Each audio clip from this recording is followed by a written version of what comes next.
What do you do, my gente? Your boys coming through once again with the new video. In today's video, we're going to talk about an incident that took place at the Zapato at S.H.U State Prison, CCI. Some guy ended up acting like a jackass, disrespectful, and broke a line, a fishing line. That was the rumor. That's what actually said that it happened. And eventually that thing came back to him and got him. They got him. So for those who don't know how the S.H.U works, man, the S.H.U, man, honestly is basically a prison within prison. Once you make a violation, you go to the S.H.U, right? You go to ADSEG, go your hearing is basically ADSEG is basically like the jail, county jail, and then eventually once you get sentenced, you go to the S.H.U. But it said that on the S.H.U you do 24 hours or 23 hours, right? You do 23 hours, 1 hour outside your cell. My experience is basically 24 hours all day, every day in your cell. The only time that we got to get out, it was during showers for 5 minutes every 3 times a week, and whenever they did yard, which it was like between 8 to 10 days every so often. So how they do it, right, is because they got a lawsuit. There's a law that as an inmate in the S.H.U, you're supposed to have a certain amount of hours of recreational time. So how they do it is basically when it's your time to have your, they'll leave you out there all day, and they'll pick you up right before count time and stuff like that. So that's how they do it, man.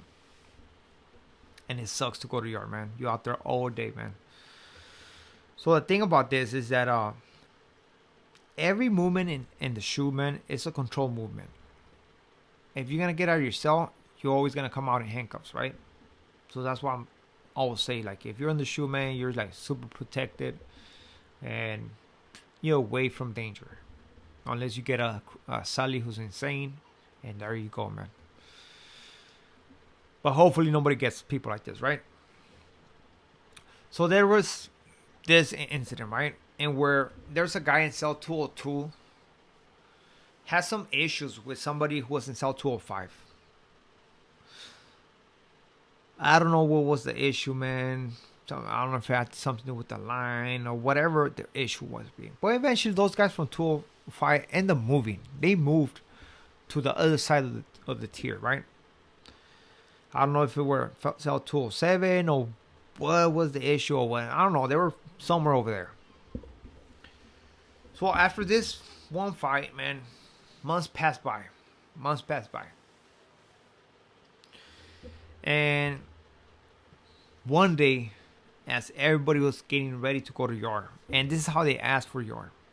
Usually before, you don't know they're going to run yard until the cop comes through and start asking people if they're gonna go to yard or not.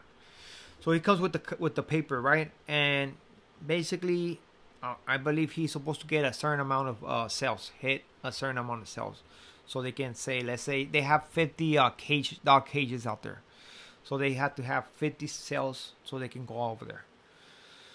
They had concrete yard, but I don't know what were the requirements to go to this concrete yard. But for mostly people in the S.H.U, they're going to the cages. So this guy goes to cell 101, 102, 103, 104. Ask everybody if they're going to go to yard. Top tier 101 or 201, 202, 203. They ask everybody. Eventually people say, yeah, no, yeah, no, yeah, no, yeah, whatever. So these guys were on the other side of the tier, right? You can't see them, especially on the S.H.U and into S.H.U. If you've ever been in there, you can't see it. It's like basically it's like a triangle, something like that. You can't see this tier. People on the tier can't see these people on this side. So I don't know what the other guys end up going, the guys who were on cell 205, but they're on the other side. So they run yard. The guy in cell 205 was gonna go to yard. He had gone to yard and everything's been all good. You know what I mean? He's like, whatever.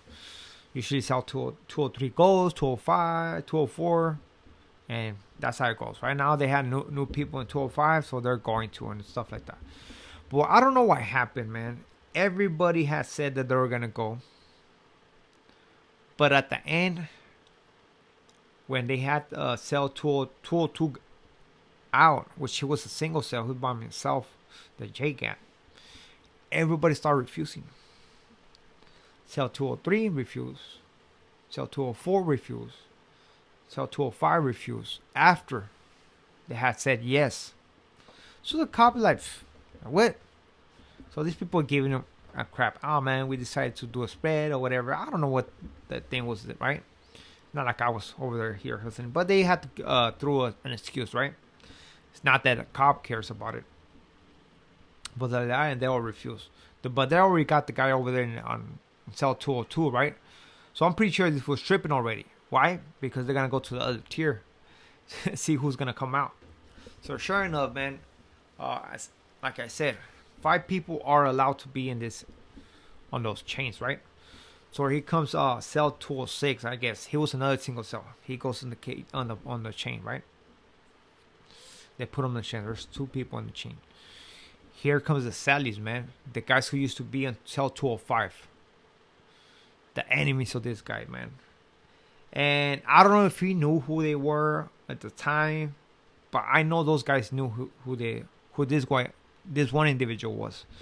But the one individual was just like they're chilling, being all quiet, just trying to go to yard. That's it. So they brought these 2 guys, right? Put them in handcuffs. Usually, how they do it, you have the chain waist, and your hands are cuffed up to your sides, right?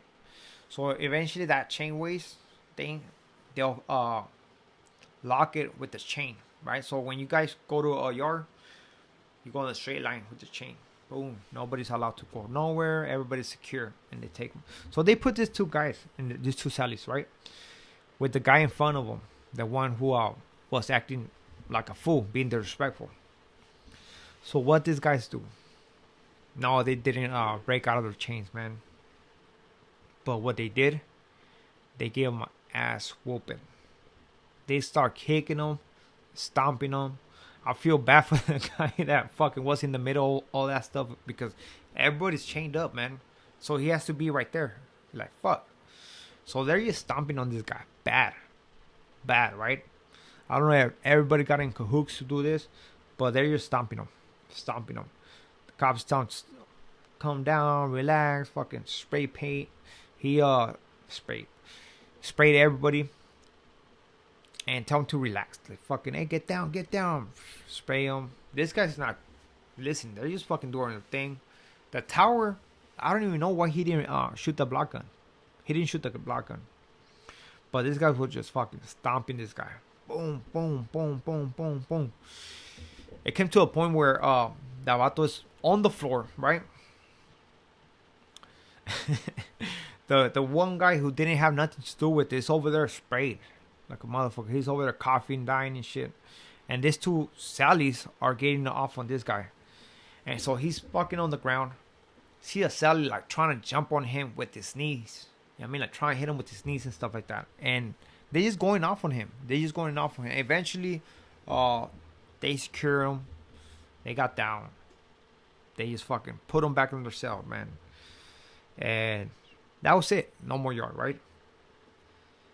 They had that whole day room stinking like a pepper spray. And again, I don't know why the tower didn't shoot the block gun, right? Usually they should have. He should have shoot the block gun, right? Especially these guys are hitting him with their feet, because that's considered a deadly weapon, right? But I know one thing, man. The one J got an ass whooping of his life. And hopefully was the last time he acted like that. You know what I mean? Because it sucks when you come across somebody like that. But that was a crazy story that I witnessed in the S.H.U. And I think it was the only incident that I witnessed of this quality, Especially right there in front of my cell. Because, again, they just put them right there in the day room. Everybody can see the day room. But, well, not everybody. I mean, if you're in the cells 206, 20, and 106 and 105, you can see the day room, right? But it just show me how dangerous this could be. You know what I mean? It's not because you are cuff up uh, your escort to go anywhere with the cop. It doesn't mean that you're safe, man. People are gonna get at you if they can, man. And that's the thing about the show. You always have to be prepared. Like when people were going to the law library or anytime, you'll always use take your key just in case you needed to get out of your handcuffs, you know. And that's what we did. We always took your keys just in case we were gonna get out of the handcuffs. And it was so bad, man. That day room was that day room was all fucking. Everybody was coughing, man, and poor guy got the fucking ass whooping of his life, man. But even though it was all kicks, that shit hurts too, man. It was hurt. It hurt too. But he got lucky that nobody had time to get off their handcuffs. But I don't think you can actually get off those handcuffs. At least those the chain waist is kind of very difficult because I don't think it's almost. I don't know how people do it, but I think it's very difficult to get out of those things. But some people manage. Yeah, some people had time. They do manage and do this stuff. But if you like the video, man, don't forget to like the video. Throw a comment what you think about this situation, man. And if you want to support the channel, man, don't forget to hit the like. The subscription. Well, with this being said, I'm out. Muchas gracias. I wish nothing but the best to you and your familia. To next video. Gracias.